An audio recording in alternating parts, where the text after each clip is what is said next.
Ja si ma bëri atë punë hidrauliku me veglën e gjatë. Djali im 18 vjeçar Leo ishte i bërë kokfort. Pas një pike aksidenti në garazh, ku kishte përpjekur të përmirësonte vetë kohën e vjetër të babait tim, pa më lejuar të prekja, një valë e vogël hidraulike kishte bërë vrasjen e tij në tubacionin e banjës. Ujë rrithe nga muret si lot të pashuar, dhe me e keqa, Leo nuk pranonte fajin. Tubat ishin të prishur tashmë. Mama kërcaste duke ikur për të luajtur me shokët e tij, kështu që unë, Elona, më në fund, bëra thirrje që çdo shtëpiak e bën në zemërim dhe dorë të detyruar, thirra një hidraulik. Bjeshka, shkëmbime hidraulike, thuaj në pamjen e shkurtër në telefon, pika e vetme që pranonte në mëngjes. Mark do të jetë aty brenda një ore. Marku duk në derë si një manifestim i vet frustrimi.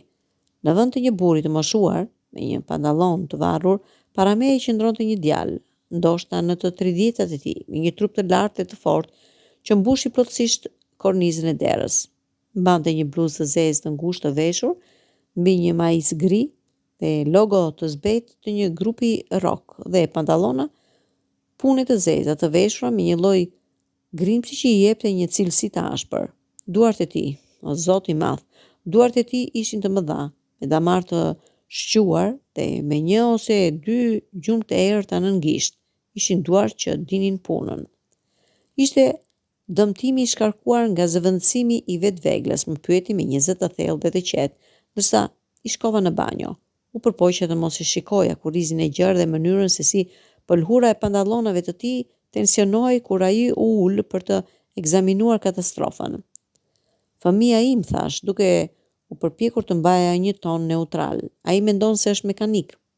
Mark qeshi, një tingull i ngrohtë dhe i papritur që përplasej kundër tullave të lagura të banjës. Të gjithë djemtë mendojnë se janë mekanik, ndërsa një tub i plesaritur që mësoj për ulësi.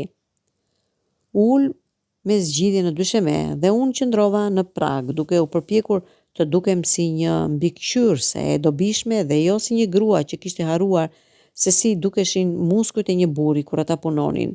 Ai nxori veglat e veta nga një çantë zeze rënd. Nuk ishin vegla të zakonshme, ishin të gjata, të holla, metalike, me kokrëza të ndryshme. Disa kishin kthesa të çuditshme, të tjerat ishin të drejta si shpat.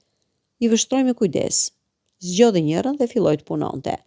Ishte heshtje, për një kohë të gjatë, e thyer vetëm nga zhurma e lehtë e metalit kundër plastikas dhe duke rënë në ujë. Pastaj ai më thiri: "Zonjë, mund të më jepni një llamp dore, ju lutem? Është e errët aty poshtë." Ul përballë mamanit, duke u përkulur për të shikuar në tubacion. Unë gjeta llambën dhe ul në gjunjë pranë tij, duke u drejtuar dritën. Në afërsi të tillë, ndjeva erën e tij, një përzierje e pastërtisë së sapunit të dorës, djersës e freskët dhe diçka e errët e yndyrshme. Vaj gome, ndoshta, ishte padyshim mashkullore. Këtu është problemi, tha, duke treguar me veglën e tij të gjatë holl, koltuku i vjetur u plast. Fëmia juaj me gjithë respektin e shtypi deri në fund. Jo, mund ta rregulloni? Ai më shikoi mbi shpatull. Sytë e tij ishin në hije të errta, pothuajse të zeza. Çdo gjë mund të rregullohet, tha, dhe fjala çdo gjë dukej se varrej në ajrin e lagurt. Vetëm duhet të gjesh veglën e duhur dhe të dish si ta përdorësh. Ishim aq afër sa fryma ime mundi të ngjiste në qafën e tij.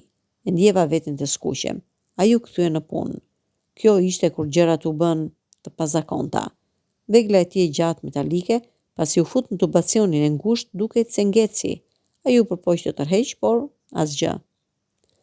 Merrëm, mërmëriti, pastaj provoj me një lëvizje kthese. Dëgjova një kërcitje të lehtë, por vegla nuk lëvizi. Merrëm vërtet. A duhet të therras? Fillova të them, por ai tashmë kishte zgjedhur një vegël tjetër, më të gjatë, më të fortë, me një kokës të çuditshme të lakuar. Jo, ka më të mirën, vetëm duhet të gjej këndin e duhur. Përkul përsëri, duke u përqendruar plotësisht. Buzët i kishte të ndrytura, vetlot e bashkuara. Dora e tij e madhe ishte e mbështjellë fort në dorezën e veglës, Muskujt e krahut të tij u tundosën nën bluzën e zezë. Lëvizja e tij nuk ishte më e shpejtë apo e ashpër, ishte ngadaltë, e qëndrueshme, e përqendruar. Ai e shtypi veglën për brenda, duke u përpjekur të shmang pengesën. U dëgjua një fërkim i metalit kundër plastikës, një zhurmë e lehtë e lagësht. Pak më shumë, përshpëriti ai duke rrotulluar dorezën me një kujdes ekstrem. Po hyi aty, duke qëndruar në gjunjë pranë tij, duke e parë këtë skenë të përqendruar të forcës dhe përqendrimit, ndjeva diçka të çuditshme të ndodh brenda meje. Ishte një ngacmim i paqartë, i pazakontë dhe krejtësisht i papërshtatshëm. Ishte duke parë një burr duke përdorur një vegël të gjatë, të fortë dhe e futur me kujdes me një afërsi në një hapësirë të ngushtë, të errët, e trupi im i përgjigj me një nxehtësi të padëshirueshme. Përqafova veten me dorën e lirë, duke u përpjekur të shtypja ndjenjen. Marku vuri pak më shumë presion. Dora e tij rrëshqiti poshtë dorezës së veglës për të marrë një mbajtje më të mirë. Gati, tha ai, zëri i tij i thellë, pak i ndezur nga përpjekja. Jam gati atje. Një goditje lehtë e thellë, një kërcitje e fortë kënaqësie. Po, tha ai, me një triumf të papërmbajtur, e bëra. Dhe me një lëvizje të qetë, të qëndrueshme, ai i filloi të tërhiqte veglën. U dëgjua përsëri fërkimi, por tani ishte i lëshuar, i lirshëm. Kur u tërhoq plotësisht, ishte i lagur dhe me një copë të vogël plastike të zezë të mbërthyer në maj. Ja ku është, tha, duke e treguar pengesën me krenari, si një kirurg që tregon një tumor. Pastaj vështroi mua me një buzëqeshje. Shikimi i tij ra në fytyrën time, pastaj në dorën time që më shtrëngonte në bel, pastaj përsëri në sytë e mi. Pa thënë asgjë, ai kishte kapur, e gjithë situata absurde. Ndjenjen time të turpit dhe ngacmimit. Ajri u bë shumë i dendur për të frymar. Ai u ngrit ngadalë duke vendosur veglën e tij mbi pe. Rrjedhja duhet të jetë mbyllur tani, tha, zëri i tij më i ulët se më parë, por mund të ketë presion të akumuluar në sistem, duhet të kontrollojmë. Kontrollojmë, shpërita. Po, duke e testuar, duke e ndezur ujin. Shikoni nëse mbaj.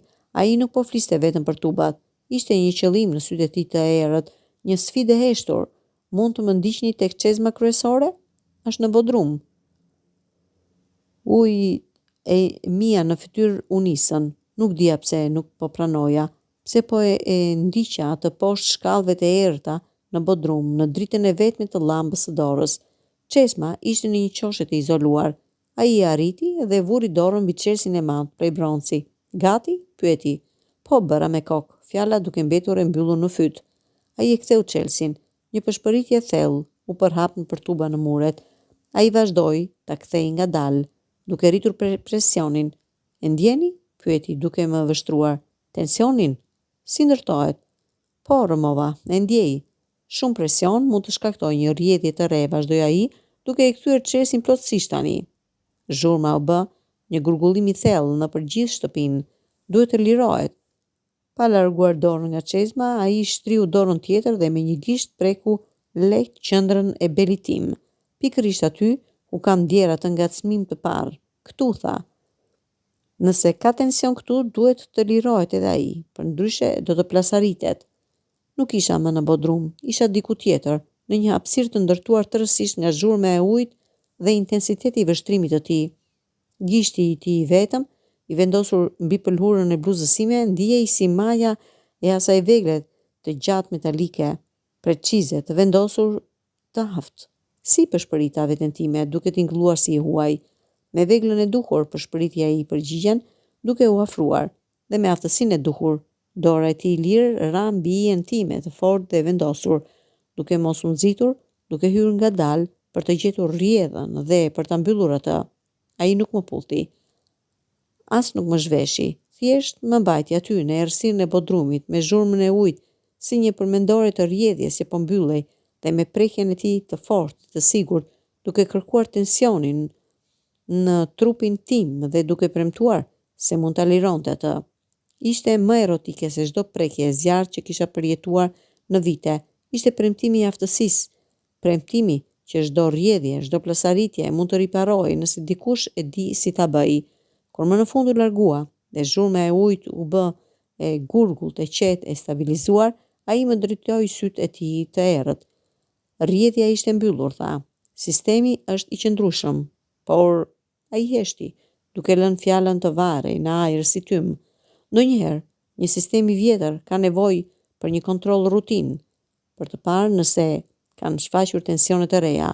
Dhe papritur për një përgjigje u kthye dhe u ngrit shkallët duke lënë pas vetes erën e vaj të gomës dhe një ndjenjë të re, të ndezur dhe të fshehtë në ajrin e lagur të Bodrumit. Më vonë, kur Leo erdhi në shtëpi dhe u ankua se uji nuk rrjedh më në banjë, unë thjesht buzëqesha. Çdo gjë është rregulluar, i thash. Ndonjëherë, vetëm një profesionist me veglat e duhura dhe afrimin e duhur mund ta rregullojë. Dhe kur shikova faturën e Markut në fund, kishte një shenjë të thjeshtë me laps. Kontrolli i radhës, falas. Duke e ditur se çfarë do të ndodhte në atë kontroll të radhës, nxehtësia e parë që ndjeva në banjë u kthye përsëri, e thellë dhe e pritshme, si një rrymë e fshehtë e ujit të nxehtë në tubacionet e fshehura të shtëpisë sime.